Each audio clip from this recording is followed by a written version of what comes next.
Good morning mga kamotorsiklo. So ayan, today may kakabit tayo na bagong parts sa ating Aerox. So ito, nabili namin siya online, TSMP na yan, TSMP na half ship para sa Aerox and Max. So ito yung bali female to nung torque drive natin. Kinaibahan nga lang nito, itong aftermarket. Pakita natin. So, kinaibahan nga lang nito guys. Pagdating dun sa stock na female ng half shift ng torque drive natin, yung stock is yan, yung pagdating dito sa mga kanal niya mas maikli yun. So mamaya papakita ko sa inyo yung comparison nung stock, then yung ganitong aftermarket na half shift. Tapos meron din siyang selection, no? Makikita nyo may straight, merong may curve. So mamaya ipapakita natin yan, kung paano ito kinakabit, then kung ano yung difference niya pagdating sa close tsaka opening nitong aftermarket tsaka yung stock. So yan, maganda siya, may kasama na siyang oil seal tsaka o-ring. So yun guys, baklasin natin itong panggilid ng ating Aerox para makita natin kung ano na yung condition niya, since nung last na binuksan natin ito, nung kinabit natin yung Dr. Pulley na flyball. So yan, baklasin natin ito.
So ayan guys, ito yung condition yung flyball niya.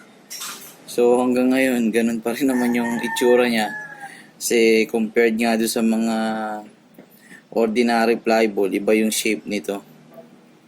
So ayan, kuha tayong isa. Ayan, until now as is pa rin yung itsura niya. Ayan. Bali kailangan lang nito is linisin lang, then good to go na to ulit. Pakita ko lang din pala guys, kapag naka-close itong stock na torque drive, kung mapapansin nyo, yan, may siya, siwang. Siguro mga more or less mga 1.5 or 2 mm to, not sure. So kaya hindi niya masyadong makompress yung belt natin. Yung isa yun sa reason kung bakit kami magpapalit ng aftermarket na half shift, is mas maganda yung closing niya, o mas dikit siya, o mas compress yung belt, mas maganda yung arangkada. Ayan, kalasin natin to guys.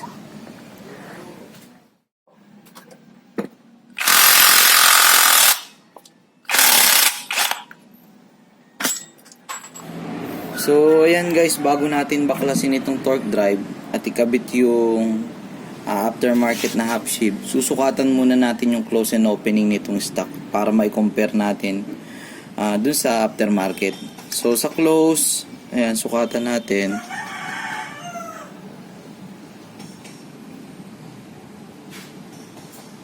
So, ang close niya is more or less nasa 24 and a half. Ayan, makikita nyo. Ayan, teka.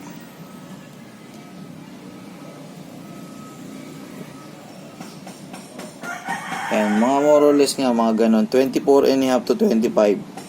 So, dahil hindi kasi digital yung gauge namin, caliper namin is, ayan, estimate na lang din natin. Pero more or less nasa ganun siya. Ayan, 24 and a half to 25. So, sa opening naman, sagad natin ang buka. Ayan. Sa opening,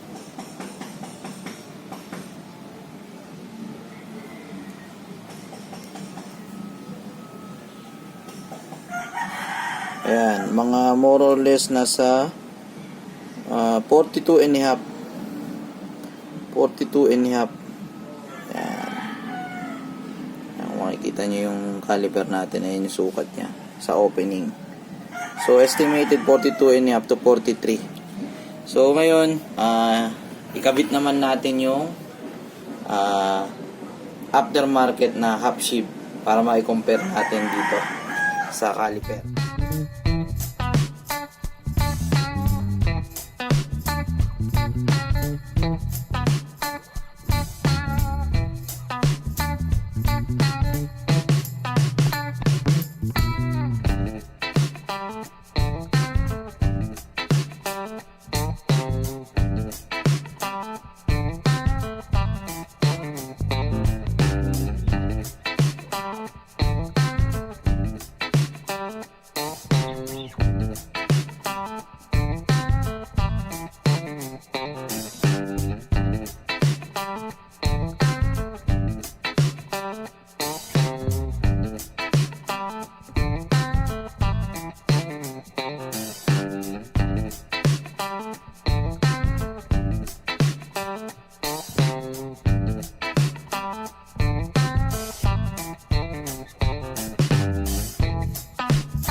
So, ayan guys, naikabit na natin yung TSMP half sheave for Aerox. So, ikukumpara natin ngayon kung ano yung difference niya sa stock pagdating sa close and opening. So, sa close, sukatan natin.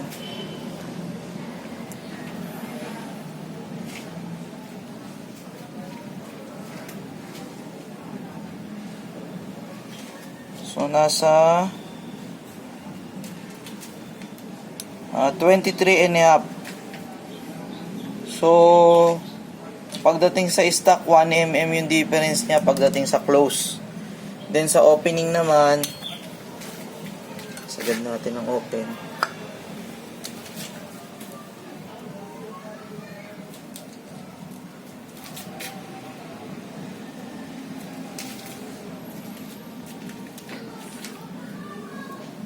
So, nasa ano siya, 43 mm ang opening niya. Yan, 43 mm. So pagdating naman sa opening, nasa more or less 5 mm yung 0.5 mm yung difference niya compared sa stock. So yun, effective naman pala itong TSMP. So may advantage siya pagdating sa close and opening. So mas maganda yung response nito pagdating sa arangkada at dulo. So yan, pwede na natin itong ikabit sa ating Aerox. Yan, assembly na natin.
So yan guys, naikabit na namin yung TSMP top shift sa ating torque drive. So ito na siya, oh, ganyan na siya ka-stable ngayon, oh.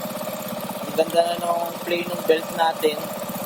At the same time, kung makikita nyo, ayan, yung sampa ng belt sa torque drive, siguro nakalabas yan mga 0.5 mm pa. So ang ganda ng sampa niya. So masasabi ko na maganda yung quality nitong TSMP na half shift. So sa mga gusto magkabit niyan, ayan, ganun lang yung pagkakabit niyan DIY.